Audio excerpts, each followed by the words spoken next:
Welcome to the Calyrex Game Corner's Pokemon D&D campaign, featuring Cindy, a young vagabond from the Hoenn region with pyromaniac tendencies, Gimli, a stocky, burly miner from Sinnoh looking for his lost son, Elodie, an enthusiastic foodie and baker from Kalos, and Schmidt, an enigmatic man from Johto with a duck. My name is Rich, and I'm the Game Master, and this is Dunsparce and Drampa.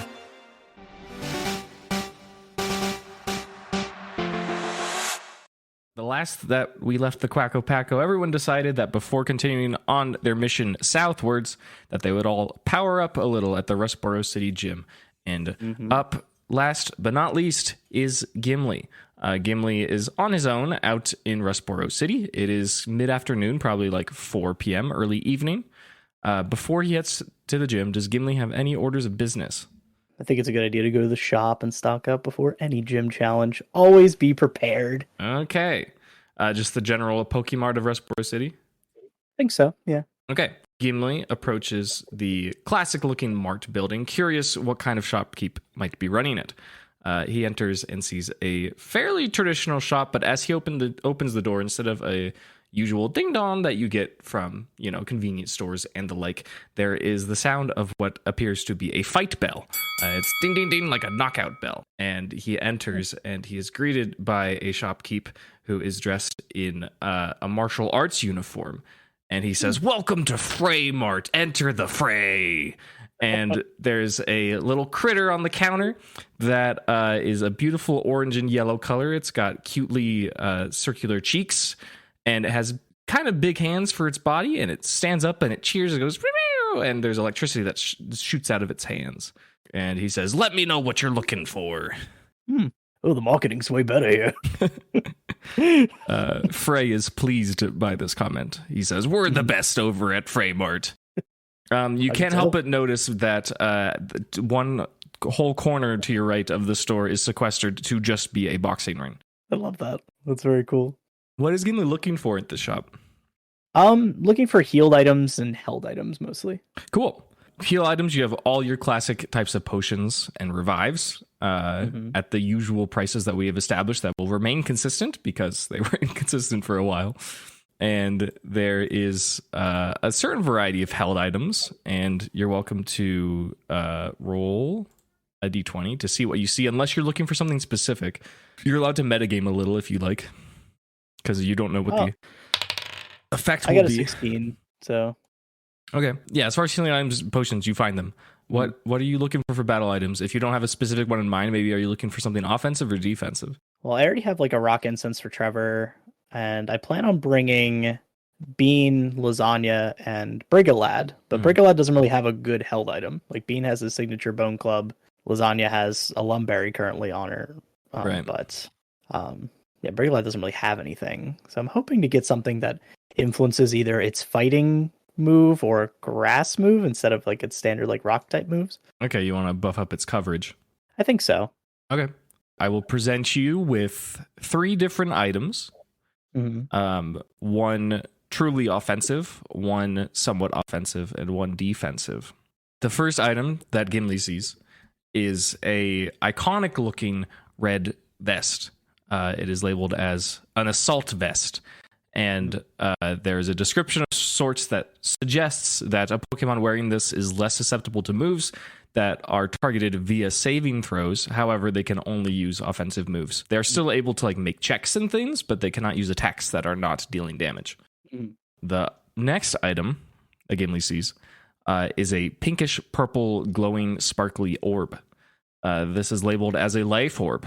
And the description of it suggests that the Pokemon's attacks damage is in fact powered up, but at the cost of a portion of their HP at the end of each of their turns. Last but not least, there is the Expert Belt offered, and it is described that when a Pokemon uses a move that is super effective, it deals a little bit more damage. Okay. What are the prices on those? The Life Orb and Assault Vest. Sorry, Life Orb, $200 Pokédollars. Assault Vest, $150 Pokédollars. Expert Belt, $100 Pokédollars. You said the Assault Vest is $150? Correct. Okay. I will actually purchase both the Expert Belt and the Assault Vest. Very cool, for a total of $250, is that correct? That is correct. Okay. How about your healing items? I'll take one more super potion just for good measure. Okay, and that costs you 50. Mm-hmm. So that brings you to a total of 300. Yeah, costs Okay. 300. Mm-hmm. Gimli goes to be checked out by Frey, and Frey says, "That'll ring you $300. However, I'm happy to give you a discount if you think you can take me in the ring. The better you do, the more of a discount I'll give you." Well, there's no harm in trying this. I'm assuming Gimli accepts that invitation. Absolutely. All right. Frey pounds his fists together. He says, "Well, let's do it." And he hops into the boxing ring that is sequestered to the side of the store. His little furry companion hops over and stands on the ropes. And it seems that he has assumed the red corner, and you are invited to take the blue corner if you like. Absolutely. Okay. You are going to fight Frey of Freymart. Roll initiative. Okay. I got an 11. Great. Frey got a 2. So Gimli takes the first swing or martial arts maneuver or whatever mono combat he would like to do. Not a big martial arts expert, but I have been around the block in these scraps before. So I will attempt to kind of, I guess, tackle him and scoop under his legs to take him to the ground. Okay, sure. You can give me an athletics roll with your strength added. That's a 16. 16 will break Frey's armor class. Are you trying to deal damage and knock him over, or just knock him over? I think just getting him into prone, yeah. Okay, cool. In that case, he will not make a save against it, and it will happen. Gimli takes the first attack, and he sweeps under Frey's legs, and Frey falls. And Frey's a pretty heavy guy, and he falls onto the boxing ring floor. He's a little shocked about the technique of the first move, but he is not afraid. I'm trying to think, does he... I'll let the dice decide what he does. Yeah, he's going to make a dexterity check to do a funny kind of capoeira thing where he stays horizontal and he gets up on his hands and he does a breakdance move to also break Gimli. Man. So we're gonna say that's a... Well, it's more fun if you roll. So how about you make a save? We can... It's a dex save. I want to give you strength, but it's a dex save. But we won't make it too high. Let's say DC 13 dexterity. Got a 15. Look at that. Does Gimli hop away, or does he just brute force it? What do you think Gimli does to not... I would think he would definitely brute force it, not just hop out of the way. Okay, got it. In this moment, since combat moves pretty quickly, we can picture that Frey is not standing, but he's in a position on the ground where he's held up by his hands and his legs are kind of out, if you can picture that pose. Yeah. So now it's Gimli's turn again. So he went for you said it was a capoeira handstand? Kick kind of thing. Yeah. Okay. To also knock you down, but he failed. Okay. I mean, I don't want to be retroactive with it, but when he goes for the kick, since I was successful, sure. Can I catch his foot? Oh yeah. Yeah, that's not... I mean, it's only 2 creatures in combat, so you can retroactive all you want. Okay, true. Yeah. Yeah. Another roll that I feel has to be dex. So okay. And just since it's more fun when you roll dice, why don't you just make it the same save, 13? Okay, got a 17. Okay, great. Yeah, as he does his little leg maneuver, you manage to catch him, and he's a little caught off guard. What is your? So now that I have his leg in a hold, I'm gonna try to spin and slam him. Hell yeah, this is some WWE shit now. Yeah, that's what I was if he was gonna stay prone, I was going for a people's elbow, but caught off right now. So. Yeah, spin slam. I'm thinking about HP totals. Why don't you roll? I'm going to say 3d10 plus, what's your strength modifier? +5. +5. And since, is strength or con your highest stat? Strength, for sure. Okay. We'll do 3d10 plus 9, since that's your proficiency bonus and your strength mod. Oof. Those are good rolls. 30 damage. 30 damage, hell yeah. Gimli just goes for the slam, not surprised at all by Frey's techniques, and the little furry electric Pokemon winces a little, and Frey's breath is knocked out of him. He will spend this turn consuming his turn to get up because he is done with being on the ground. So we can go back to Gimli. All right, time for some WWE maneuvers again. Yeah, we're gonna use the ropes as a springboard to bounce off of to go for the clothesline. Yeah, iconic. Yeah, as he's standing up, you prep that. I think this has to be... No, I want you to keep rolling. Give me another athletics check. We'll make this 14. Thank God for strength athletics. Yeah. 17. Another great roll by Gimli. Yeah, he clips him. He clotheslines him. Give me a damage roll that will end with +9 and is 2d12. 13 damage. 13. 13 damage is enough to knock the wind out of Frey as you clip him, and that actually accumulates to his total of HP, and he hits the ground. He's knocked out. You have handily won the fight. First, his little friend that we will name as Pomot hits the bell that like it's a knockout, like the ding ding ding. And then Pomot rushes over and it holds its hands up in the air and they fill up with sparks, and it pretty much AEDs Frey back to consciousness. And Frey sits up at attention and he says, "Wow, you really got me there, brother." And he holds out his hand expecting you to help him get off the ground. Do you help him up? Oh yeah, I help him. Okay, yeah, cool. That was fun, brother. Yeah, he gives you a slap on the shoulder. He says, "You did a great job. Come back with me to the register." And I'm assuming you join him. Yeah, absolutely. Okay, so your total with the assault vest and the expert belt and 1 super potion was 300, correct? Correct. Okay, because you demolished Frey, he is going to give you 70% off. Oh, it's $90. Yes, that's the calculation I got too. I'm not terrible. Yeah, so you have a massive savings, and you just have to spend $90 on these items. And do you do so? Oh, love that. Great. You make the transaction, and Frey goes to shake your hand, and he says, "Come back whenever you like." Absolutely. This is the best store I've seen. That makes Frey happy, and he you can see behind him there's a display of the same family photo that you saw in Fortree of all of this huge family of individuals that all look relatively similar. And Frey stands out a little bit because he's easily the most muscular, and he's wearing a tank top, and everyone else is wearing like shirts. And if you have no other business in the store, you may continue on your other business. Absolutely. Where are you headed? Probably to the gym. Sure. I think at this point, yeah. You may go straight there. Now is the time that I ask which Pokemon you intend to bring. So I'm gonna bring Brigolad, Lasagna, Bean, and Trevor. So Lebowski's going back in the box. You do that. You're going to go into the gym? Yeah. Before that, I'm probably going to equip some of those items that I got. Sure. So Assault Vest is easy. It's Assault Vest takes any moves that have to do with saving throws, which for our instance is basically special attacks. Yeah, for the most part. And then you get advantage to save on all of them, which is that's very cool. Nice. But yeah, you just can't use status moves, which isn't a big deal. Mm-hmm.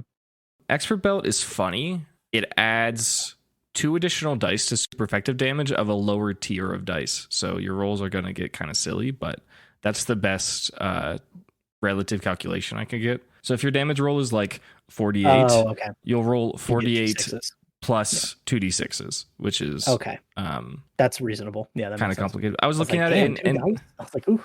Adding an additional one of the same type it's just too much. It's just that's a lot of damage, for nothing. Yeah.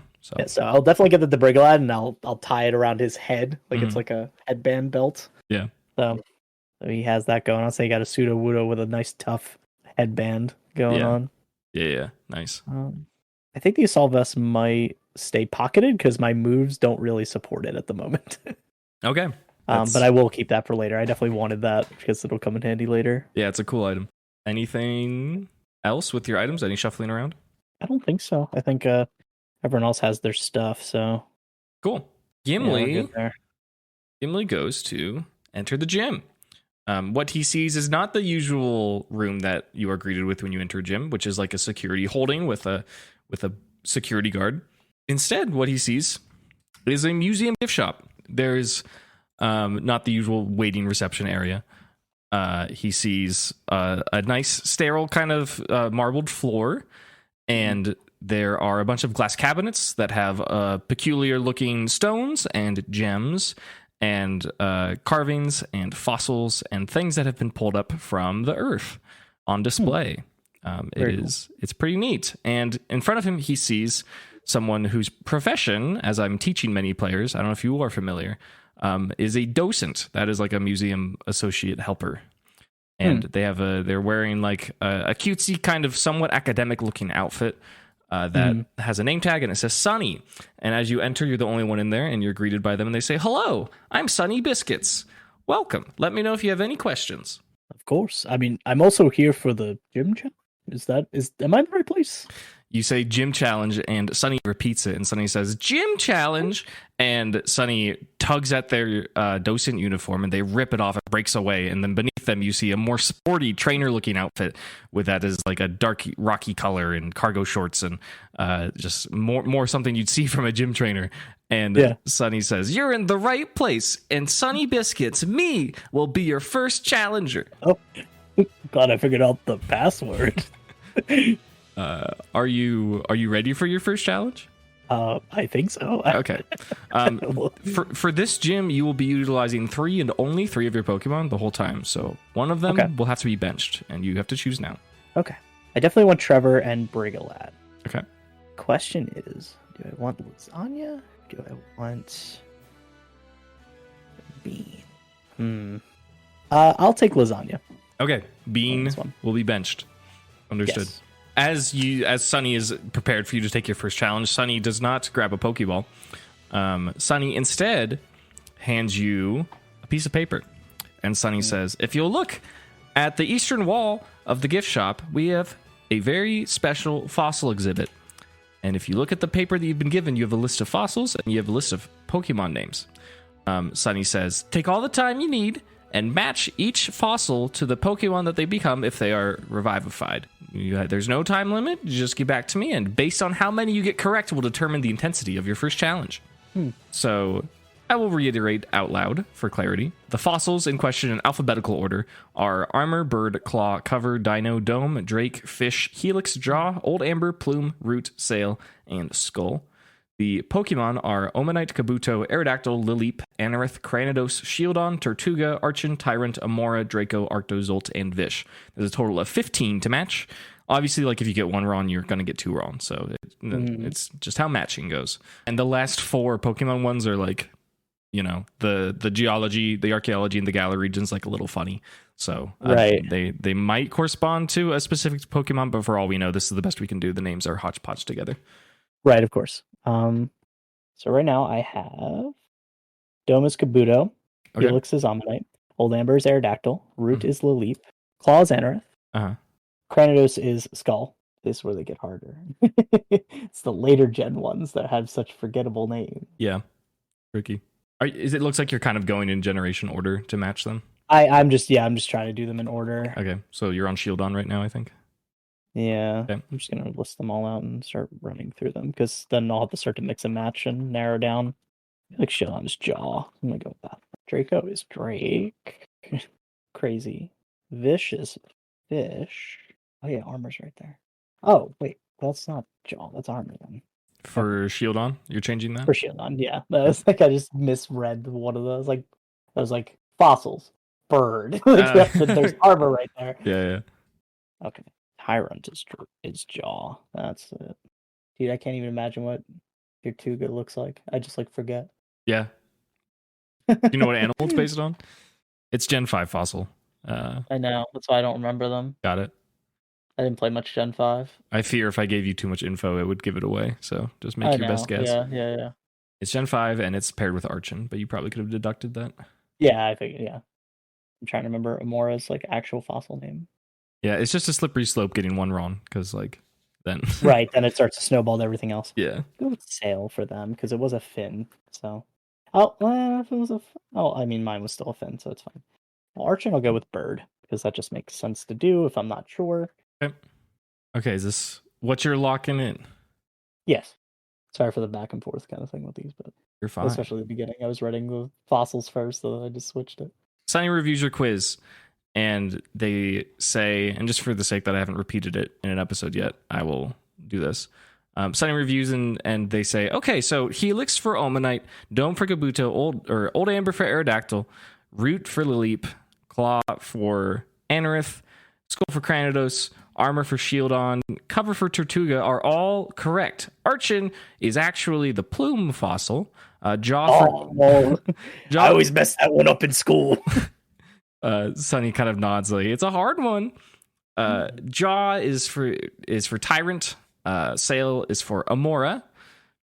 And you got Fish for Vish, correct. You got Drake for Draco, correct. And then for Fossilized Bird, those are the Zolt Pokemon. And for Fossilized Dino, those are the Arcto Pokemon. So all in all, you only missed 3. That's not bad at all.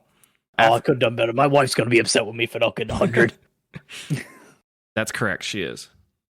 Yeah. I did a roll. And wherever she might be, she has... she's like, she's a little disappointed. She's like, why am I suddenly disappointed? Great. Yeah, so Sunny says, you did pretty well, so hopefully your first challenge here won't be too hard. Shuckle! And Sunny points to the northern wall, and you don't see a Shuckle. You are an owner of a Shuckle. You don't see one. What you see is a very unusual, large, round, bumpy red rock that kind of looks like the color of shell that Shuckle has, but there are no noodles to be seen. Then, based on how your performance did, the Shuckle smashes its shell 12 times. Boom, boom, boom, boom, boom, boom, boom, like its shell just falls apart. And then little holes appear and little noodles stick out. And now its shell is remarkably smaller than it used to be. And it seems like its armor is not particularly thick. Sunny stands next to Shuckle in front of 2 large red doors that you're used to seeing at gyms. And you are about to have a battle in the gift shop versus Shuckle. Sunny explains that it is a single battle. You may use up to 3 Pokemon, and Sunny will just be using Shuckle, and you may roll initiative. Okay. For clarity, I've told everyone it smashed its shell. It was not using Shell Smash. So it's not like you were punished for how well you did. So it doesn't get a stats boost. It's just, no. Okay. Something else I changed. was thinking that too, so that makes sense why you clarified it. Yeah. That's fine. Cool. I have 18. Okay. Sunny has 13. So you may go first. Very cool. All right. I am going to open with Brigolad. Okay. What will Brigolad do? Brigolad will go for a head smash. Wow, just starting things off strong, and that would be a super effective attack. If it hits, please roll to hit. Mm-hmm. That's a 13 hit. So Shuckle generally has a very thick carapace, but because of how you started this battle, how many times it smashed its shell, 13 actually meets the armor class of the Shuckle. Oh, nice. Way to go on that quiz. Made a difference. Yeah, favors the attacker. There we go. All right. All right, so I guess I roll for damage then. You sure do. Super effective expert belt. 40 total damage. Jeez. Yo, that's a lot for a little Shuckle. Yeah, because Shuckle has like no HP. Yeah, it has very little HP. Thankfully, it has more than 40. Yeah. So Brigolad charges forward with its funny, stupid-looking tree head and slams it into Shuckle, absolutely obliterating its little noodles that are poking out. Didn't have time to retract them, and Shuckle takes a huge amount of damage right off the bat. Pretty impressive from Brigolad. It seems like there's a little chip in the marble beneath Shuckle's shell where it was smashed by Brigolad's sturdy head. And as a reminder, Brigolad takes no recoil because of Rockhead. That's right. Pretty cool. It is now Shuckle's turn. Shuckle kind of backs up a bit, and it kind of backpedals its stupid noodle legs like it's trying to gain momentum, which doesn't seem very effective. But then it tucks all of its legs into its shell and begins to roll out towards Brigolad. And it is rolling to hit to use rollout, and it gets a natural 16, so a dirty 20 should hit. Yep, okay.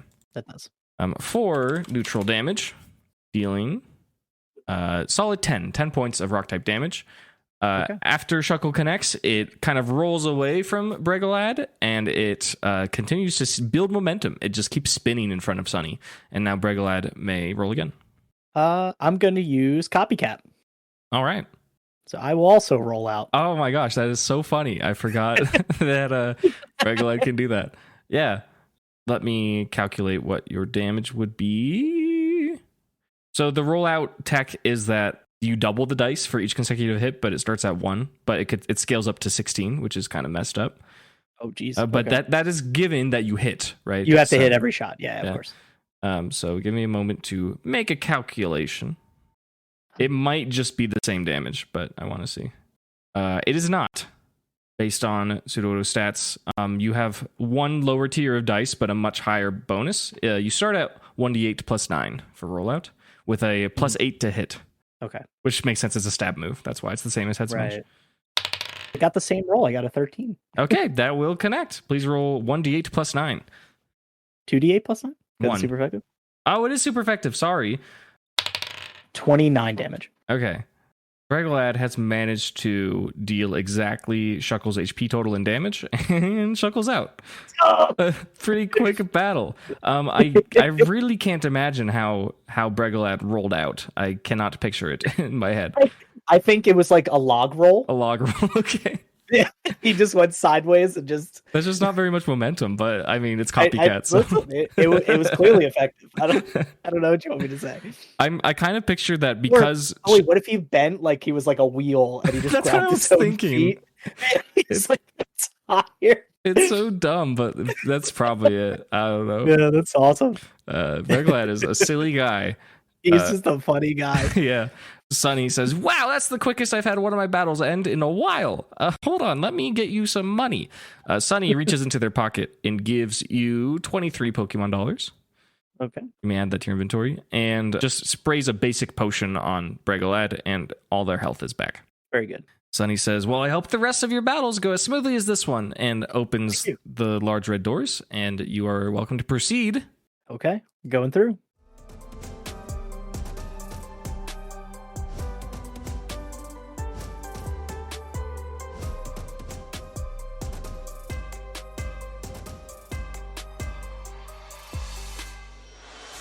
You go through the facade of the gift shop. Well, it's not a facade because it's true. You leave the gift shop interior and you enter what is quite literally an archaeological dig. Is something you are pretty familiar with. While Gimli doesn't always necessarily mine for archaeological purposes, a lot of the methods are very much similar.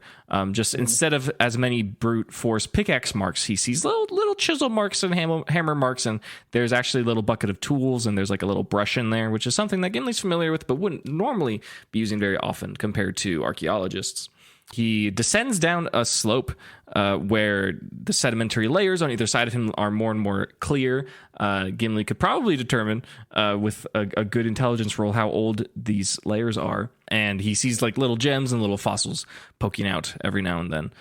As he descends deeper into this dig site, which is the gym, he enters a tunnel where there is where it's been gored through underneath, and there's a ceiling.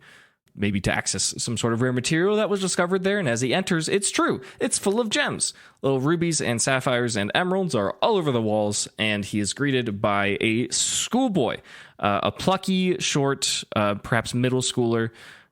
He is gingered and freckled, and he is wearing like a very academic looking uniform, like he perhaps just got out of school. However, he's also wearing like looks like a hobbled together cape. Like something a nerdy middle schooler might just be like, oh, I saw a cape once and then I wanted to make one, and it like there's a shoestring that connects it to his neck. Yeah. But he's doing his best. He sees you approach and he waves and he says, hello, challenger. My name is George, and I will be the second challenger of the Rustboro City Gym. Welcome. Oh, you got a cape? That's pretty cool. My son had a cape like that. He says, really? Did your son just challenge the gym? I don't think so. He did it a little while ago, I think. He says, cool. Yeah, I love capes. Capes are great. Yeah, capes are really cool. He says, so I'm one of the best students at the Pokemon Academy. Headmaster Roxanne gave me extra credit a little while ago for one of the battles I did. So awesome.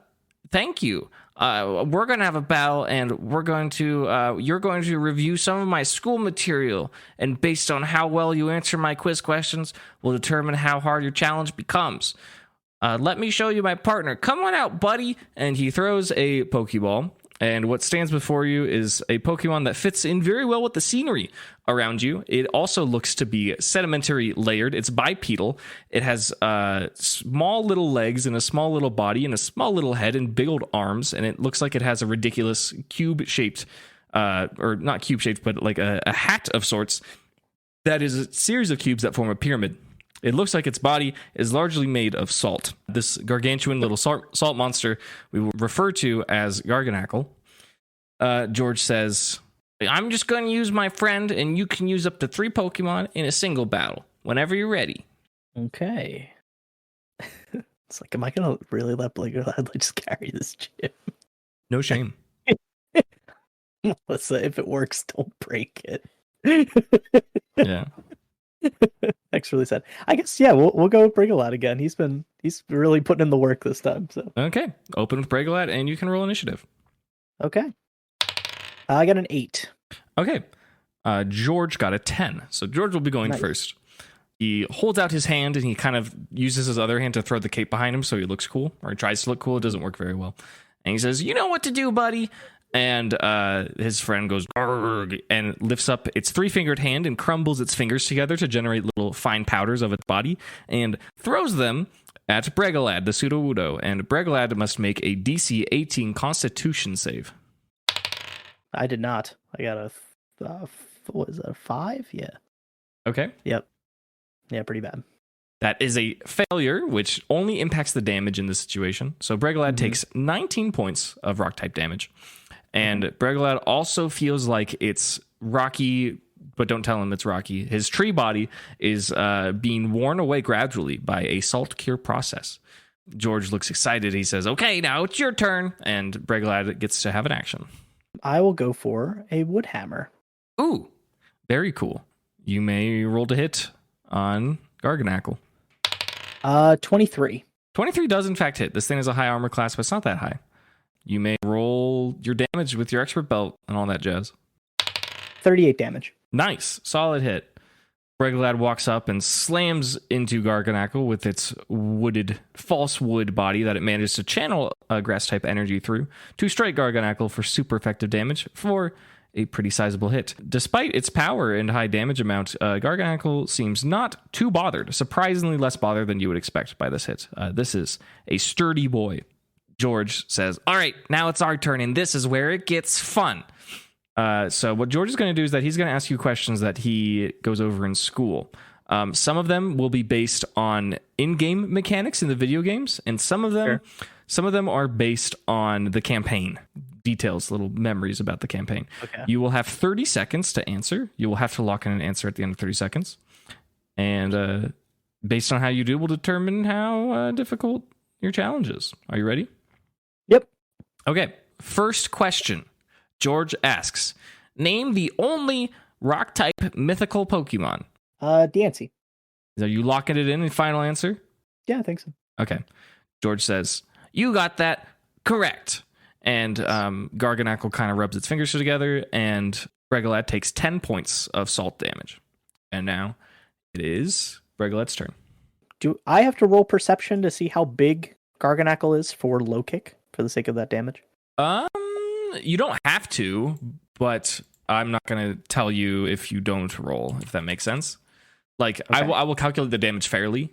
Or I guess you need to know it to calculate the damage fairly. Right, that's what I'm like concerned with is like I guess I wouldn't know till after the fact. Yeah, if I use it, right? Yeah, if you use it, you'll get it. You'll find out. Right. Or you could roll to find out before, I guess.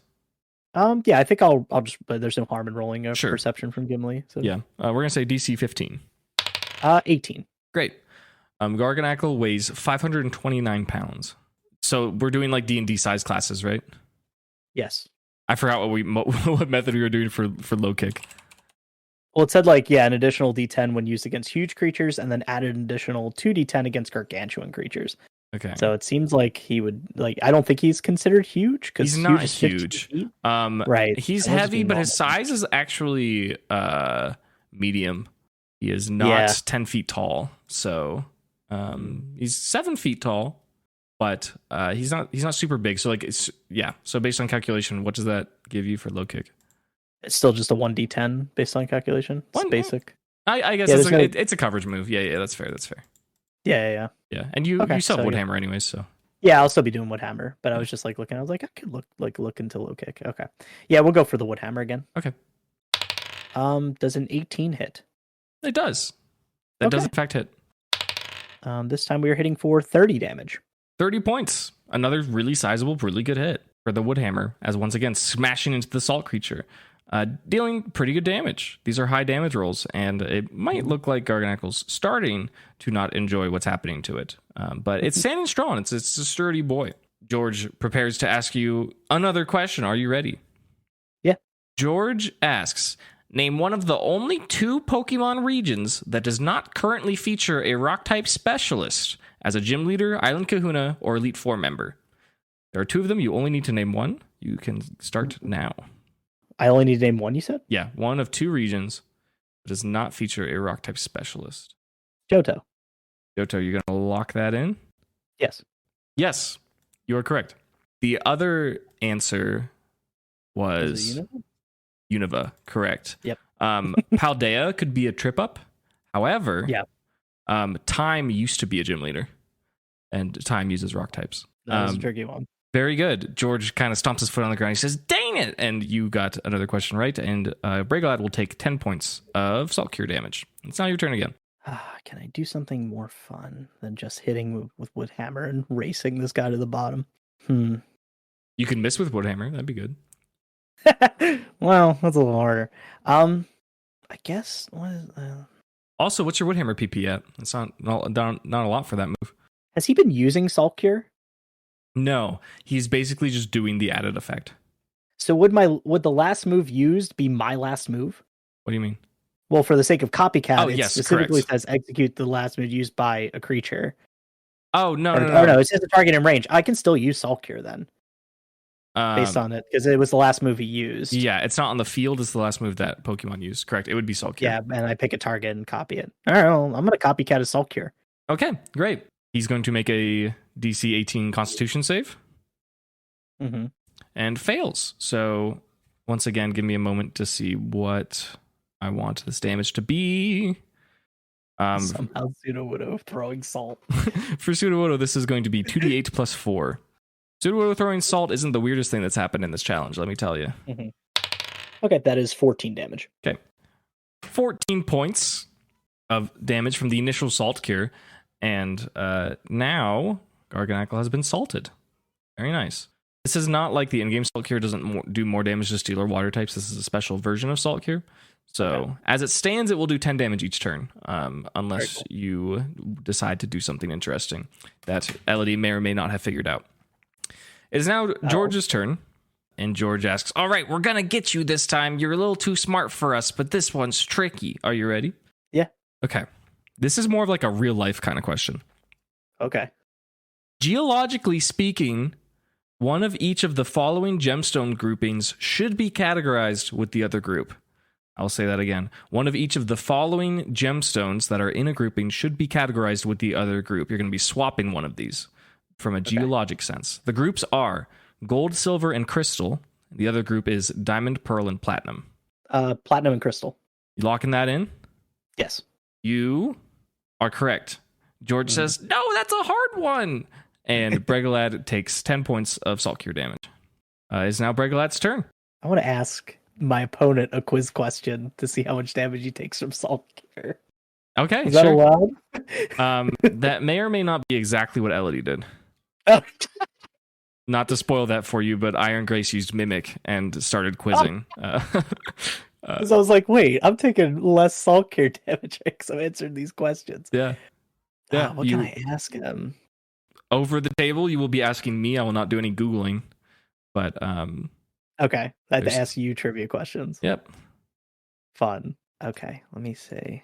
Because that's what's happening to you, right? It's not really Gimli answering. It's riddles. Riddles are for the player. Yeah, it's riddles. Yeah, riddles are for the player. You're absolutely right.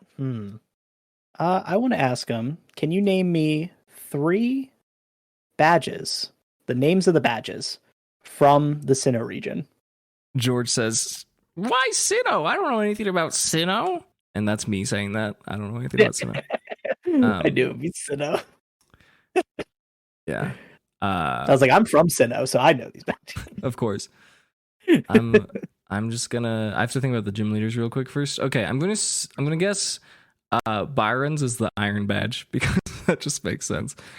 We'll say, is it 2 on the nose for the water type gym to be the wake badge? And is it also 2 on the nose? No, I think Maylene has the fist badge. That's when we're locking in. Fist, wake, and iron. Okay. So Byron is the mine badge. Why? Okay.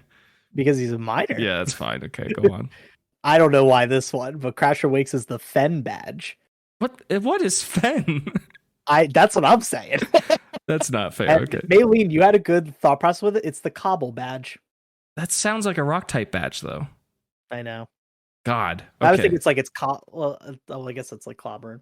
Yeah, I don't know why. Oh, it's probably because of the city, the Veilstone City stuff, because it was all like cobble roads and stuff. Okay. Yeah. Yeah. Should have went with Candace. That's icicle. I don't know. I would have guessed snowflake. So, anyways, yeah, George gets obliterated. He says no, and you can see as Garganackle takes a significant amount of damage. Actually, since this is a 3-parter, we'll make it 30. But in return, George says, "If you're gonna give me a 3-part question, I'm gonna give you a 3-part question." And it looks like Garganackle is certainly starting to struggle a little bit. George asks, what is the name of the ambitious shopkeeper from Lily Cove City Summer Festival? And what is his partner Pokemon? And what is that Pokemon's name? Time to get all these wrong. Let's see. The first A-Mart. That was the first one we did? It was the first one you did. It's how you got cookies. And it's how you got your first map. Yeah, that's where it was Kmart. Okay. And it was Pablo the Pichu, right? George thinks, and he says, that is correct. And Bregalad takes 10 points of salt damage, and George looks very frustrated that he can't stump you with any of these. Garganackle is still standing, maybe not having much more left to it, but it is still up. All right, no more trivia for him. We're going for another Woodhammer. Sure. Yeah, that definitely hits. I believe a 22 definitely hits. That does, yes. 40 damage. Jeez. Holy moly. Bregalad coming in with another giant Woodhammer. How much PP does the move have? 5. Okay. So we're down to 2. Yeah. We should make it 3. No, I'm kidding. Yeah, that's crazy. Garganackle still standing, believe it or not. Still up. Just struggling a little bit. George says, I have to get you on this one. Get ready for a toughie. George asks, I'm deciding, what is the statistically average highest stat of rock-type Pokemon? And now this applies to games. What is statistically average? If you combine them all together, what would their highest stat be? Defense. You gonna lock that in? Yeah. Okay. George says defense is correct. Dang it. I was like, Stack Attacker really gets me with that one. And Bregalad takes 10 points of salt damage. Oh, and also at the end of your last turn, Garganackle took 30. Garganackle doesn't have much left in him. Bregalad may be able to finish the battle here. It's Bregalad's turn. Okay. So I'll ask him back. What is the highest statistical average for poison types? George says, I'm a rock type specialist. You can't do this to me. You're still in school, though. You probably learn all these things. Yeah. He says, you're right. I have to be the best student possible. And he thinks about it, and poison is my personal favorite type, so I should know this. I have a couple in mind. God. The thing is that like poison types are more diverse.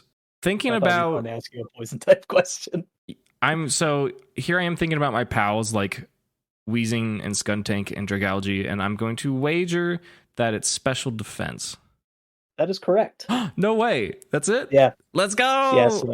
Oh, yeah, hell yeah. The averages all flow between 80 and 89, with special defense being 89.56. Yeah, awesome. Cool. Mm-hmm. Yeah, that just sounded right. Poison types are good at that. Cool. So Garganackle will actually continue to take the same 30 points as before, which is actually enough to knock it out, so it didn't matter. But it was still fun. It was still good. I like answering questions. And George says, the cape didn't help. I just put this on. I thought I would win every battle. No. And George is a little disappointed, but regardless, he reaches into his pocket and gives you 28 Pokemon dollars. And he also fully heals Bregalad. It would be your party, but you've only been using Bregalad. It's all you need. My boy.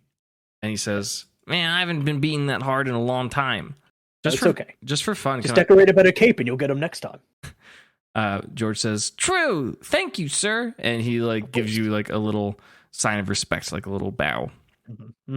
I bow back. Oh, perfect. Yeah. He does he like that? Let me see. Yeah, he's thrilled. He's like, cool old man. Yeah. Such a dad, honestly. Just because this is the last gym challenge and I didn't get to rattle off all the questions I wanted, can I just throw them at you just for fun? Sure. Absolutely. What's the first pure rock type in the Pokédex? Pure rock type. That is a hard one, actually. Oh, wait. Is it Sudowoodo? It is. Hee. I should have thrown that one at you. Very cool. What 2 Pokemon does Roxanne use against trainers with no badges? Geodude and Nosepass. Correct. That's good. I will ask you one more just for fun. I'll ask you one that I didn't ask anybody. I don't know why, but I had it written down to be asked. Name the current Hoenn Elite Four. Oh, that's here. Yeah. Right now in this campaign. Yes. Oh, it's a hard one. But we have gone over it a couple times.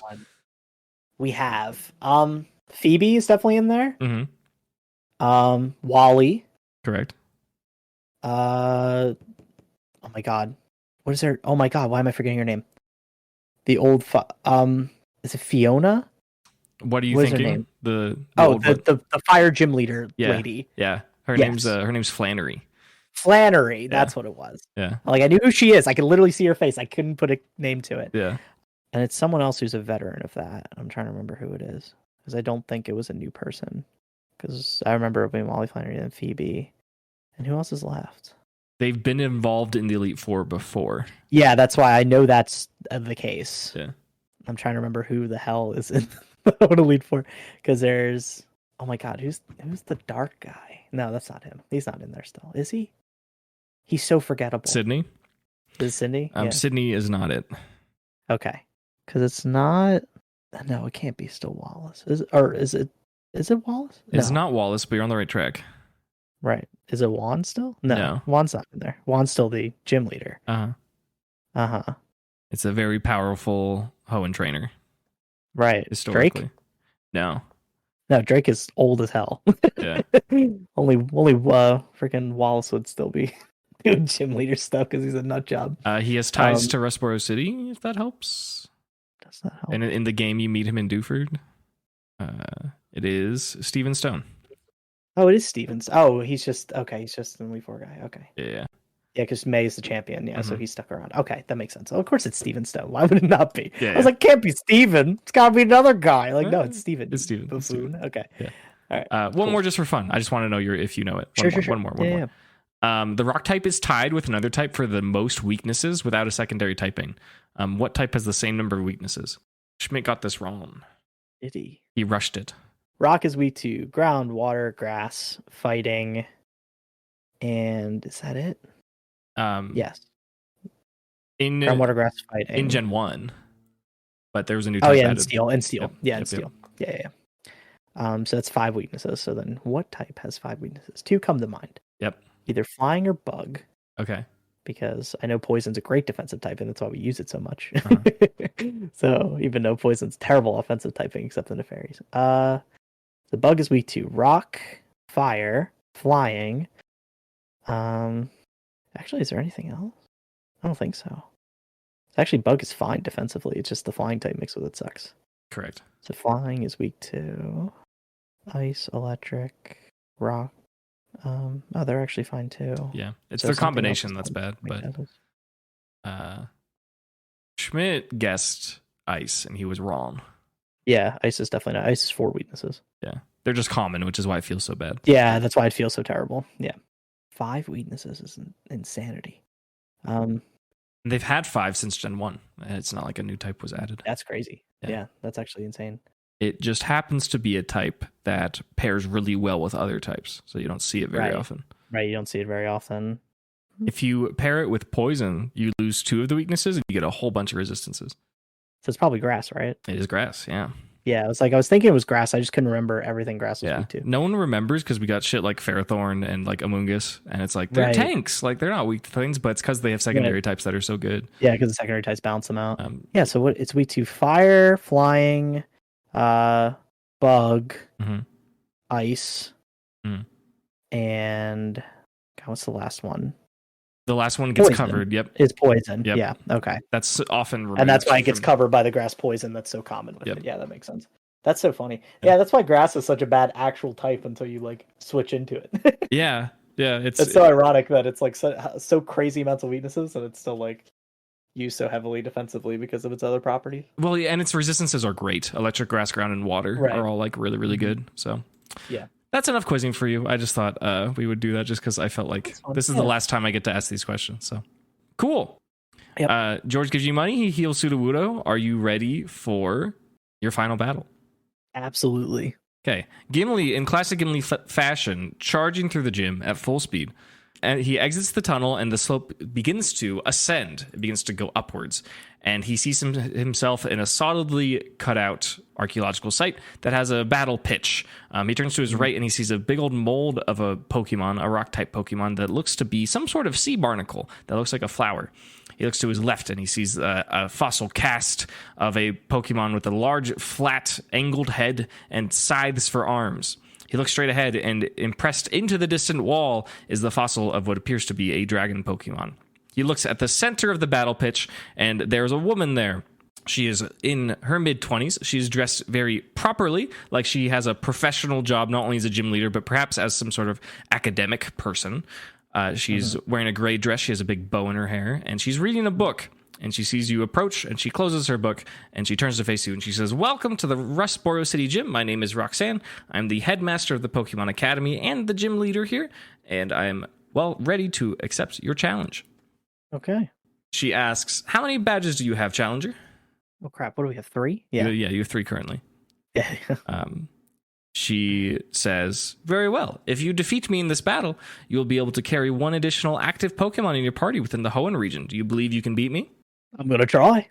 She says, "As a test to how well you handle all of your Pokemon, before we increase your limit, we will be having a triple battle. You'll be using 3 of your Pokemon all at once versus 3 of mine. So Neat. You only have 3, so you'll be bringing Bregalad the Sudowoodo, you'll be bringing Lebowski, and you'll be bringing Trevor, correct? No, not Lebowski, sorry. I wrote L. It's Lasagna. Yeah, Lasagna. So Lasagna the Crustle and Trevor the Gigalith. That's correct, right? Yes, that is correct. Roxanne sends out her 3 Pokemon in a line. They are all actually in a 25-foot line, and I will actually send you a picture that I've been sending per request that I thought it might help you. Well, I'll describe them first, actually. So on your left and Roxanne's right, there's a Pokemon that strangely looks like perhaps it should be a water type. It looks like an aquatic kind of shrimp. It has stalk eyes on the top of its head and big scythe arms. It does not look exactly like the fossil that you saw to your left as you were entering. And it has 6 feathers on its back, and it looks like a menacing shrimp. In the middle, there is a Pokemon that is floating above the ground. It is primarily a face with a stupid-looking hat and a big old nose. Underneath its nose, there's a series of iron fillings that seem to be stuck to it. And on either side of it, it has little hands that look like faces. On your right, Roxanne's left, there is a Pokemon that looks like a sea barnacle and has 2 sets of yellow eyes on top of its head that do not appear to be real. If you peer inside of its mouth, you see 2 yellow glowing, blinking eyes, and it writhes around. I'm assuming you can guess what these Pokemon are. Yeah, so Probopass, not Anorith. Oh my god. It is Anorith. It's the evolved form of an Anorith. The evolved form of Anorith, yeah. Armaldo. I was like, why am I forgetting the name? And oh my god, the fucking barnacle thing. Yeah. We used it in Gen 8 on the sand team. I know. It's Cradily. Crate. Oh, never mind. I wasn't thinking that one. Oh, what were you thinking of? Why was I thinking the freaking Barbanacle? Yeah. Oh, Barbaracle. Got it. Yeah. Barbaracle. Yeah. So just for measurements and stuff for calculating move distances, if you face down APC, Armaldo, Probopass, Cradily, so they're in a 25-foot line with 5 feet between them, and they each take up 5 feet of space. So we don't have to have a battle map the whole time, but just for context, that's how it is. And it does kind of matter how you decide to have your Pokemon face down these. You have to put them in the same line. However, during the battle, you can move them around and stuff. But when you begin, they need to be facing them down. So you can see FCS with Cindy's party. I do need to know who you are lining up to face them. And you'll be 15 feet apart. Trevor first. Trevor on the left facing down Armaldo. Yeah, on the left, yes. Okay. Lasagna in the middle. Okay. And then that leaves Trevor. The Trevor's on the left. Bregalad. Yeah. Okay. Against Cradily. Yeah. Great. Okay. If you have no further questions, you may begin the battle and roll initiative. Roxanne got a dirty 6, natural 4. I got a 4. What's your dex score? 0. Okay, hers is +2, so she will... Oh, sorry. She was going to go first anyways. Great. She will begin the battle.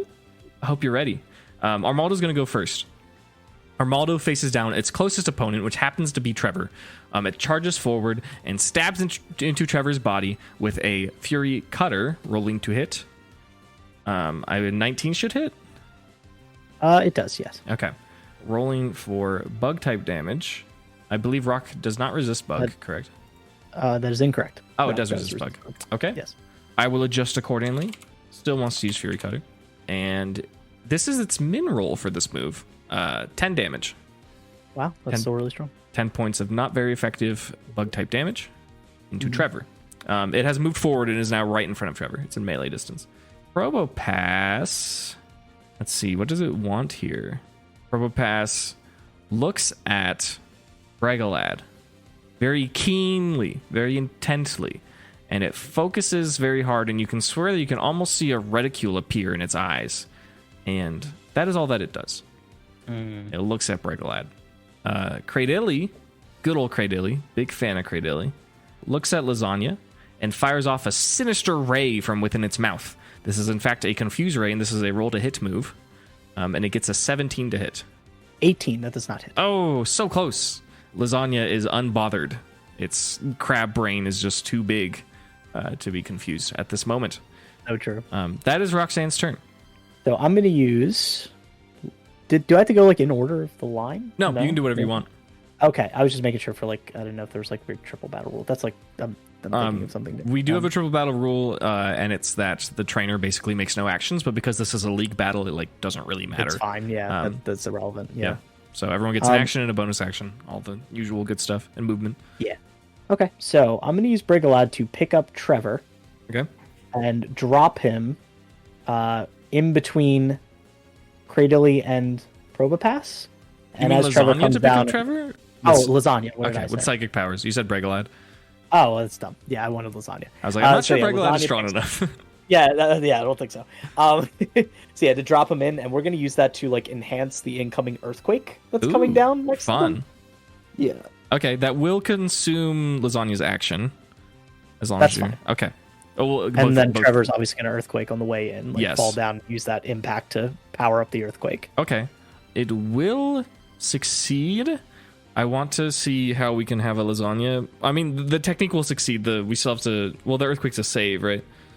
Yeah, the earthquake's a save. So yeah, it will succeed. I want to see how much of a boost we can get on the earthquake based on how high Crustle can lift Trevor. So give me an intelligence roll. Yeah, I'm saying it will succeed because like even if you roll a 1, you'll get a boost. But I want to know how much of a boost. Right. I only rolled a 7. Okay, that's fine. It'll still help. And then what is Trevor's damage calc for earthquake? 4d8 plus 6. We will say we'll do 5d8 plus 10. And then what's the range of earthquake? It is 20-foot radius. Okay, so you can hit 2, but not all of them. Yes. Mm-hmm. Okay. Which 2 do you choose? It was Probopass and Cradilly. Probopass and Cradilly. Very good. Probopass does not get levitate, so it will be affected. Despite the fact it's floating, the earthquake it functions off of magnetism, off of the ground, so when the earthquake happens, it gets all messed up. So it is super effective into Probopass, and it is neutral into Cradilly. What's the save threshold? Save threshold is 18 strength. 18 strength. Probopass gets a dirty 20. Cradilly gets a dirty 16. So Cradilly fails and Probopass passes. So that makes their that makes the damage the same, which is nice. Okay, that is 32 damage to both. Wow, Trevor's strong. Mm-hmm. You love to see it. Cradilly's technically prone. Is that the case? Even though because it probably suction cups or something, right? You are correct. Its ability is suction cups. It's an additional whatever the prone you're gonna do, like whatever effect it is. The threshold is additional 5. So does it? It just says they become prone if they fail. If they fail? Yeah. There's no like threshold to that. I think with the flavor, with the sticky feet, it should not. Yeah, I think it would just stay. Yeah. I can agree with that. Okay, cool. Still huge hit. Nicely done. Probopass immediately feeling the effects of this, and Cradilly, while not as resistant, is a little bit bulkier. Still not thrilled with this damage. And then we still have action from Bregalad. Oh, by the way, it says for Earthquake in particular, just for your own reference, it says it says non-grounded allies with +5 to their score. So there's like saving throws to like floated allies too. Yes, if they're in range, which okay, yeah. I was just making sure that like even with the levitate, like it was still possible to hit them with Earthquake. Yes, it looks like. Yeah, thank you. I put that in for a reason, probably. So yeah. Mm-hmm. Okay, so we still have Brigolad. Mm. Brigolad is going to copycat Cradilly's Confuse Ray. Oh, fun. Love it. Who are you targeting? And Anorith. Armaldo. Armaldo, damn it. The range of Confuse Ray is 40 feet, so that will, in fact, work. I'm pretty sure it'll be +6, but let me check with my math. It's based on intelligence or wisdom, whichever is higher. So what are your scores? 12 for wisdom is higher. Okay. It's only +5. I'm sorry. That's fine. Well, I got an 8, so that's not hitting. Yeah, it didn't matter anyways. Brigolad sees the eerie beam fired from Cradilly and decides to try it against Armaldo, and Armaldo is so furious it cannot be bothered. Its Fury Cutter is so furious. So much fury. Are there any bonus actions for Gimli's Pokemon? Let me see. I can harden with Trevor. Nice. I will certainly do so. You do that. Trevor can also make a sandstorm, but I'm not going to do that because everyone's a rock, and then we're just rolling with advantages and disadvantages for no reason. Roxanne had a similar thought earlier in the battle. Yeah, I was like, that's just going to make for a longer battle for no reason. If there was chip damage, it would be worth it, but right, but there's literally no chip damage in the whole battle. So for flavor, we can just say there's one raging if you want, but it just won't for the sake of it. But yeah, don't let it count for anything. Yeah. Because the only issue is that advantages and disadvantages for like missing stuff. That everyone would just be dodging each other, or like it would just take forever. It would force you to use melee attacks. So like I don't want to I don't want to count it out. Actually, Roxanne's not interested in it at the moment, but it does kind of have an effect, right? Because as annoying as it would be, if either of you find yourself in a position where it's like, oh, I don't want to take damage from saves, but melee attack still works. So for flavor, we'll say it's active. Tell me if you actually want Trevor to do it, though. Yeah, I will. Okay. But I'm not going to do it now. Yes, fair. Anything else? No. Okay. The closest target to Armaldo is no longer Trevor, as Trevor was lifted and carried. It is now Lasagna.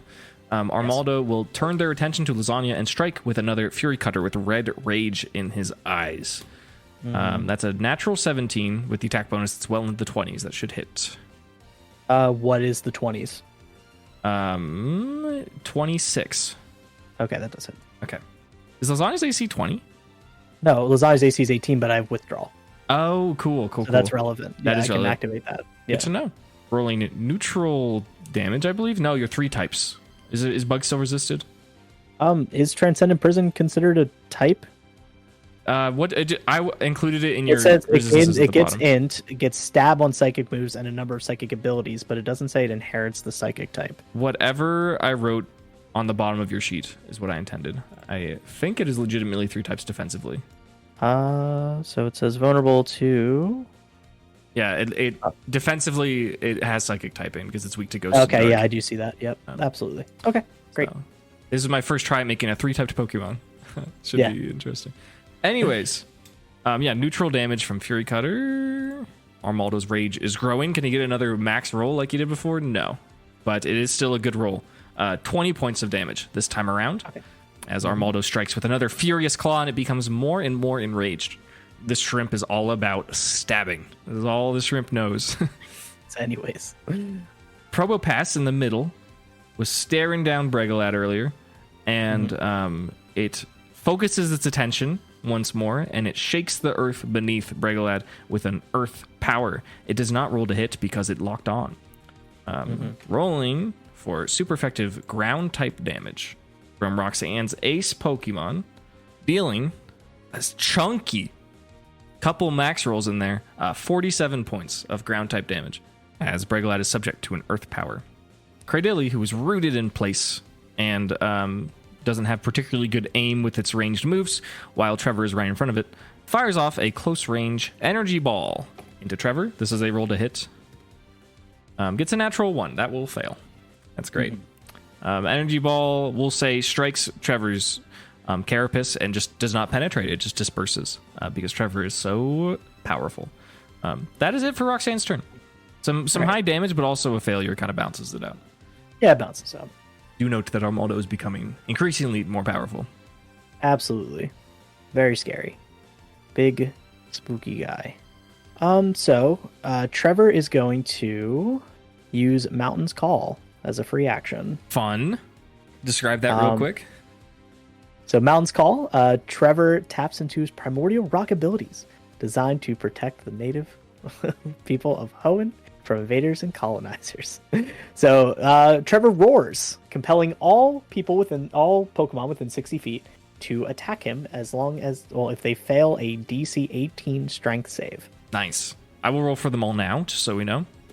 Armaldo gets a natural 4. Cradily gets a natural 19.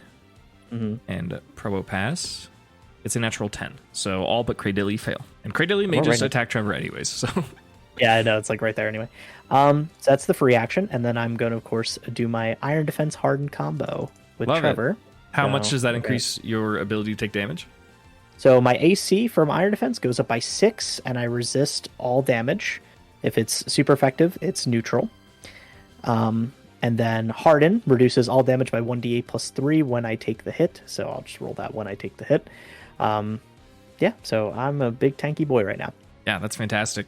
Okay, so then everyone else gets to do stuff. Okay, so we're going to now hard target our Armaldo. Okay. I'm going for a head smash with Brigolad. Okay. So we're just going to go for that swing. Does an 11 hit? Does not, unfortunately. I'm sorry. Okay, that is fine. And then Lasagna's going for a Rock Blast. Ooh, fun. Oh, yeah, he also misses the same roll. Oh, 11. No. Yeah, that's really bad. It's a good thing we had the defensive setup here, right? Yes. Yep. Any bonus actions? I believe that is it. Okay. As such, Roxanne's Pokemon face down Trevor, who has now become increasingly fortified and prepared to take these attacks. Armaldo, despite Lasagna being the closest target, turns its attention to the roaring Gigalith and strikes it with a Fury Cutter, and rolls fairly low. 18 to hit? Nope. That will, in fact, break Armaldo's fury, and its eyes cease to glow red, and it is still, powerful, hasn't taken any damage, but its fury is gone, so very good play there. Probopass has moves that aren't damage moves, but it is compelled to attack, so it will roll an Earth Power against Trevor. A good roll, 28 to hit. That does hit. Impressive. It had to roll that high, I think, to make that happen. So, rolling super effective Earth Power. Neutral. Thank you. Love that, honestly. That's sick. Imagine tanking. No way. They rolled very low. They got a 9. 9 points of ground type great damage. News. That did no damage. Because of Harden. It's a Harden. That's I crazy. 6 plus 3 is 9. Man, that's sick. Cradily also has supportive type moves, and it passed the check, but it wants to just roll to hit. Rolling another energy ball for 19. Should not hit. Does not hit. 23 is the mark to hit here. Effective tanking from Trevor as Roxanne's turn is wasted. Way to go. Nice. Woohoo. Thank God I bought a free turn, because that was woof. Yeah, absolutely. No one did anything. Although, actually, Armaldo takes damage from Mountain's Call. Oh, cool. Because it's of melee. It's melee. So how much? Users level D4 typeless damage in recoil. The users. So what is the whole users level? It says they suffer users my level. Okay. Yes. Yeah. That many D4? Yes. That sounds... It's a one-time use per. Oh, one-time use. Okay, got it. I was like, I can't do this every turn. That's a fucked up Rocky insane. helmet. Right. Okay. Yeah, exactly. They might be the same level. What's Gigalith's level? Gigalith is 10. Okay, let's define user right now because there is a discrepancy. I think it's better if it's Gigalith's level. Yeah, I would agree with that. Yeah. Okay, roll 10 D4 typeless damage. That's kind of crazy. But yeah, it is situational. It's only once per battle, and it's on melee 20 attacks. damage. 20 damage. Hey, that's great. Yeah, that's free damage. we will take that. Cool. Great turn. Of nothing, but actually some things. But actually something. Thank you, Trevor, for doing something. Trevor did it all. Trevor did it all. Trevor may actually go again because it is Trevor's turn. True. Or you could also do a different one of your Pokemon. But and thanks to Armaldo coming closer for melee, they are all in range of Earthquake now. Correct. So we will go for that Earthquake with Trevor first. It's 18 strength. Yes, it is. Okay, Armaldo rolls a natural 18. Cradily, it's a natural 10 with their strength. That's a 14, so they fail. Probopass gets very low. They fail. So we got 14 damage is the die. So So 14 for Armaldo. Yeah, 14 for Armaldo. No, sorry, 7 for Armaldo because they passed. Oh yeah, 7 for Armaldo, 14 for Cradilli, Yep. 28 for Probopass. Yeah, it's not terrible. And considering that's all spread out, that's Yeah, it's all spread damage. It's just like I rolled a 3, 2, 2, 1 on D8s. It's really bad. And Probopass failed by a lot. But oh no, that's just if they fail, they become prone. Right? Yes, they become prone on failure. But we're saying Cradley doesn't because suction cups. Yes. But Probopass does. We can say that the earth shatters beneath it to a point where it cannot float. So we will say that for the moment, until it can adjust itself, melee attacks have advantage and ranged attacks have disadvantage to hit. And let me ranged attacks have disadvantage? Oh, they do from prone. From prone, yes, correct. Mm-hmm. I just want to double check if this is similar to. There's so many rules for this game. I know. If they have to make a roll to become unprone. I think that's an action to get up. Yes, it is an action. Cool. Good Earthquake. We're gonna go for Lasagna's gonna fire off more Rock Blast into Armaldo. Okay. Praying for a good roll. 21. That does hit. Good. I got a 4. Let's go. Nice. I love Rock Blast. Yeah. I love the high roll Rock Blast. It feels so good. So you got 4 on the dice, or was it? Yes, it's 4 on the amount of Rock Blast. Okay, got it. 35, and then we double that. Okay, so 70 damage. Pretty sick. Huge hit on Armaldo. On top of that Earthquake, 5 rocks pummel from Lasagna's prismatic crystal, and this is Gem Blast. It doesn't shoot rocks; it shoots gems. That's way it cooler. shoots gems. Yeah, that's pretty cool. Armaldo gets pelted by 5 brilliant ruby/garnet colored gems, and it kind of cowers as it's no longer raging and it has very little health left. Fantastic attack. You still have, right? No, Bregalad hasn't gone yet. Right? Brigalad's got to go. Yep. And Brigalad's going to do? Head smash right into that Armaldo. Yeah. Get him out of here. Don't roll low, baby. He didn't. It's a 21. 21 hits. And somehow the same roll again. Why are they matching? It's so weird. You can avoid rolling damage because it will KO. Okay, for sure. That's guaranteed. Okay. Armaldo, despite being a large threat before, in combination with Mountain's Call and great attack rolls from Lasagna and Bregalad, now faints, and it is a 2v3. Congratulations. Gonna trigger Harden on Trevor before the start of next turn, and then we're good. All right, let's begin. Cradley and Probopass versus all 3 of Gimli's Mons. We will start with Probopass, who can't really do anything besides Sandstorm while it's down, and it doesn't really want a Sandstorm here, so it's gonna adjust its magnets to get up because it has to. So there we go. Cradilli, what do you want to do? Can Roxanne roll a perception to evaluate how much HP is left on... No, you know what? They're just going to do it. They're just going to commit. Cradilli barfs up gross water from its mouth. Gross salty water into Lasagna from a distance. It is attacking with brine. And at this moment, I have to ask how much HP percent Lasagna has. It's only taken 20% of its HP. Okay. I can give you an exact number. Hold on. I don't need it. Okay. I just need to know if it's 50% or less. It is above 50%. Okay. Still a super effective attack. So, incoming... No, I need to roll to hit. Just kidding.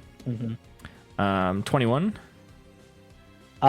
Does not hit with withdrawal because I also have a passive that rolls favor the defensive Pokemon. Oh, that's true. I do. What and if passive. I use withdrawal, it's exactly 21. Crazy. Okay. Brine does not connect. That is wild. That passive is low-key broken. Let's go. It's really strong. It's great. It is really strong. Yeah. That's it for Roxanne's turn. God damn it. Okay. She uses a max revive on Armaldo. Let's go. No. She does not. We're not there yet. Cool. So now it's my turn. Who do we focus on? I think we can pummel the Cradilli later. I think next target has to be this Probopass.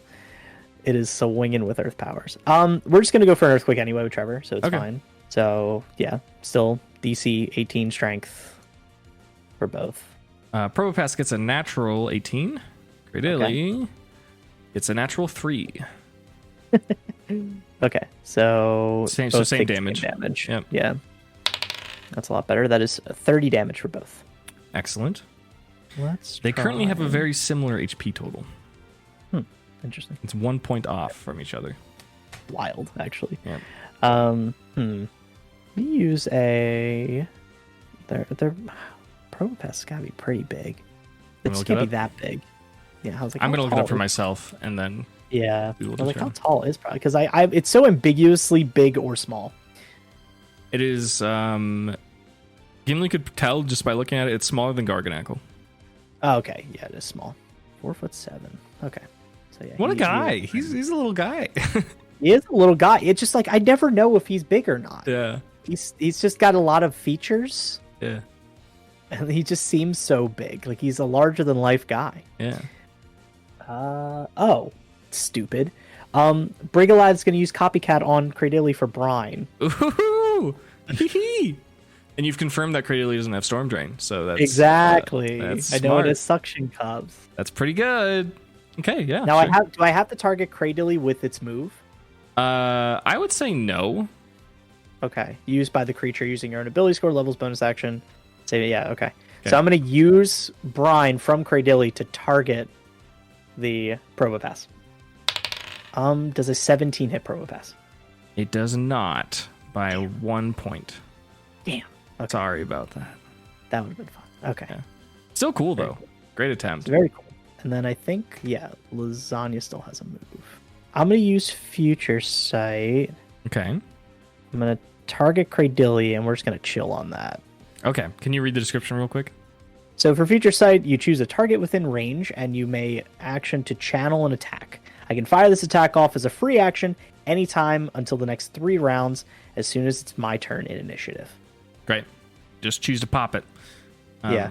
The future So it just sight detonates within 3 turns. Yep. is it a roll to hit or is it a save or does it just happen? I think it just happens. It right? just happens. Cool. Great. That's how it should be. Cool. Yeah, you're paying with the investment, so that Yeah. should be enough.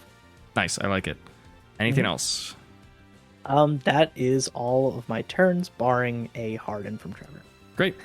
How many hardens you got left? 6. Nice. Good stuff. We'll use it on rotation, but Yeah. it's fine. Okay. Probopass is up. I'm going to do what it does best. It's going to target Trevor. It is annoyed by Trevor's resilience. Going to hit it. Try to hit it with an earth power. Gets a 21 to hit. That does hit. All right. Rolling super effective earth power damage. Last time it got a super high roll. What will it get this time? A super low roll. 28 points of super effective ground type damage. Man, that other one had like 3 max dice, and this one has 1s. It's terrible. You said 21? 28. 28. So it's down to 18. Trevor's down to From 18. From the Harden. damage. I was like, okay, yeah, Yeah, got it. Like, ooh, don't scare me like that. Yeah. Okay, yeah, plenty HP. That's fine. And then Cradilly. Yeah, they are still mad at Trevor. Still targeting Trevor. Of course. Another energy ball attempt. We will see if it succeeds this time. That's 26 to hit. Yeah, definitely hits. Cool. Super effective energy ball coming through. The rolls are great. Very good rolls. Not for you. 47 points of grass type damage. 37 points of grass type damage. Fair enough. Love Harden. It's low-key strong. And that's it for Roxanne. So I want to do Harden Iron Defense from Trevor. Classic. And I want to do our. I guess this time, am I close enough for this? So I want to use Lasagna, but instead of a wrecking ball, we're just gonna spin Trevor around in a circle and around him. Okay. So like, kind of go like full topsy turvy on both of them. Yeah, They should I will good let range. you. I will let you do that. For sure, it will for sure happen. However, you may lose too much momentum after you strike one. So I will ask who you intend to strike first, like which direction you go, and then you'll see based on a strength check. Or no, that would be based on Crussel's intelligence actually. How far this can go. What are? I think I'm gonna strike Probopass first. And then just in case you can get past Probopass, you can hit Cradilly. And Right. you know, we can have it spin around multiple times. Is there a move you can channel through Trevor for damage that you feel like makes sense? What's your rock move? Rock slide? Rock slide. What's the damage roll on that? Damage roll is 2d12 plus 11. Okay. We're just going to make it rock slide. we are going to do for Crustl's intelligence threshold. If it gets, we're going to do 6, 12, and 18. If it gets a 6 or lower, it will just hit Probopass. If it gets a 12, or if it gets between 7 and 12, it will hit Probopass and Cradily. And if it gets 18 or higher, it will hit Probopass and then Cradily and then Probopass again. Okay. Does that work? Yes. Okay. Let's go.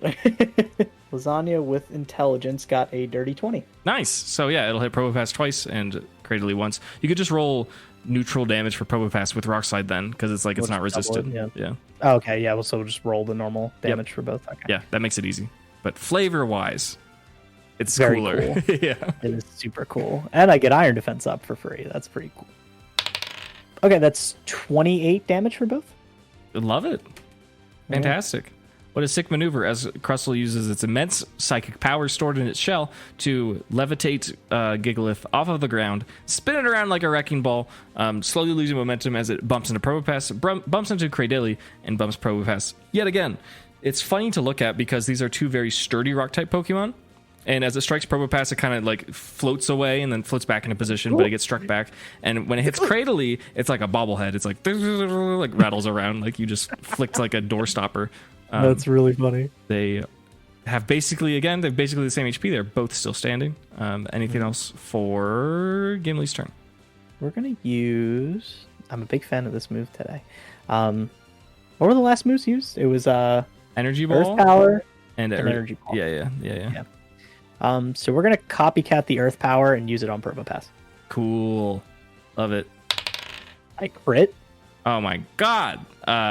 So by default, you deal 24 damage, and then you roll on top of that. No, by default, you deal 48 damage, and then roll on top of that.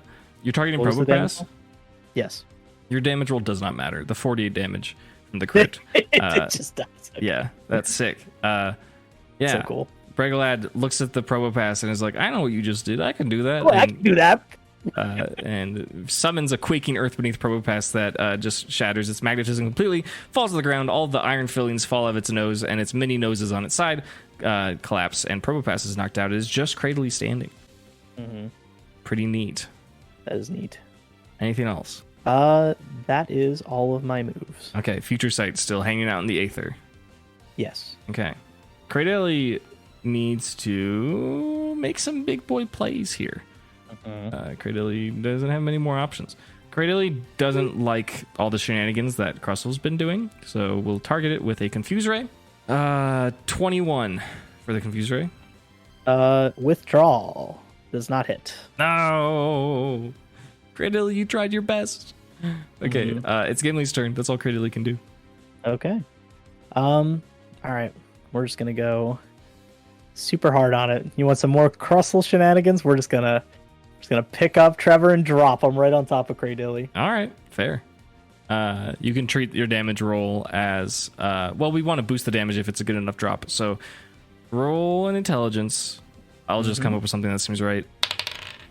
5. 5. Okay, so not super great. No. Are you? It doesn't really matter if you choose Rock Slide or Earthquake. I guess we'll just pick one. Whatever's higher damage. I guess. We'll just do Rock Slide. Rock Slide. Not a super great roll. What is the damage dice on Rock Slide? 2d12 plus 11. Roll a d6 and add that amount to the damage bonus at the end, because it's like fall damage kind of. 26 damage. 26 damage into Cradily as Crustle just drops Gigalith from the air and crushes its silly little barnacle body. And Cradyly's hanging on in this battle. What's next? I guess it's just Bregalad. Yeah, it is Bregalad. I guess we just go for a head smash. Okay, roll to hit. Big All right. moment. Big moment. Does he get it? 23. 23 does connect, and it does in fact KO. Do you have any flavor for defeating Cradily? Did Bregalad get every KO against Roxanne? Wait, in the whole gym. Yeah, actually, he killed everyone. Yeah. What a silly guy! Absolute titan. Yeah, absolute silly guy. I guess. Okay, I guess he's sick of him planted there, and Sudowoodo has a weird shaped head, so he's actually gonna head smash into the ground underneath him and lift him off of his little. Just flip him out of his thing to break the suction cup. I love that. Oh, that's delightful flavor. Thank you for that. Yeah. Yeah, Bregalad has the funny head like tree branch that is actually Right, made of and rock. they kind of just like wedge underneath and boop. Yeah, there's actually a significant pop sound as Great is lifted from underneath itself, and it flops to the side, and it rolls around a bit, and it is knocked out. And the battle has swiftly concluded. Roxanne is very impressed, and she says, "I love seeing powerful rock types, and yours are no exception." She gives you 263 Pokemon dollars. Roxanne gives you the stone badge, which is easily the heaviest badge you have, but it's very polished, and it has a design that looks like 2 arrows, interestingly enough, but it seems to be made of a rare stone or metal. And she says, "Congratulations, you may now carry an additional active Pokemon in your party in the Hoenn region, bringing your party size to 5, I believe." That is correct, yeah. Pretty cool. She gives you a nod and she says, "Oh, apologies, we do not have a victor's exit in this gym, unfortunately. Management wants to have more people peruse the gift shop on their way out. So unfortunately, you'll just have to walk back out the way you came, if that's okay." Oh, that's totally fine. She says, "Very well. It was a pleasure battling you." Oh, that was great.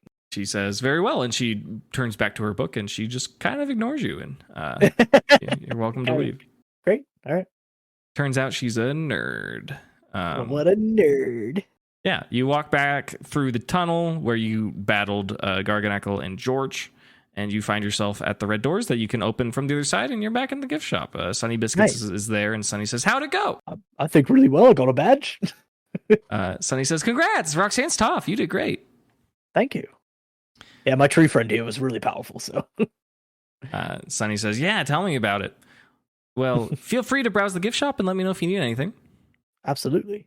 You don't have to browse the gift shop, but you're welcome to if you want. What's in the gift shop? I don't know. Yeah.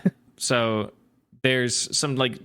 actually, you have to roll. Sorry. Everyone else rolled. Okay, that's fine. Yeah. Roll wisdom, perception.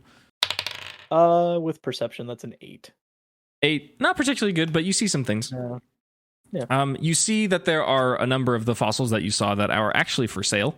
You see that there are some interesting like gems and minerals and just like salvaged like you know how like museums will have like this pottery's like from 2,000 years ago. They have stuff like that. Okay. And you distinctly see a sign next to a bunch of gems that are on display that says "Now purveying and paying for rare gems." That's all that you see. Neat. Okay, that's cool. I'll keep that in mind. Okay. Ways to make money. Yes. With my mining abilities. Very cool. Anything nothing you want to do with that? Of interest. Okay, yeah. Cool. With that being said, Gimli's free to exit the gym, and if he has nothing else that he wants to do in Rustboro, we can call it there. Hello, and thank you for listening to the last Rustboro City Gym Challenge featuring Gimli in Dunsparce and Drampa. Can't believe we're almost 60 episodes in. Thank you so much. We couldn't do it without you. That includes all of your 5-star reviews, your likes on Spotify, wherever you listen to, your interactions with us on Twitter and Discord, and not to mention patrons. We literally couldn't be doing this without our patrons. Speaking of which, our newest patron is Chance. If you would like to become a patron or find us on our socials or buy something from our merch store, all of those links are available at linktr.ee/Dunsparce. That's linktree/Dunsparce. Thank you so much for listening, and we'll see you for the next group session on Tuesday.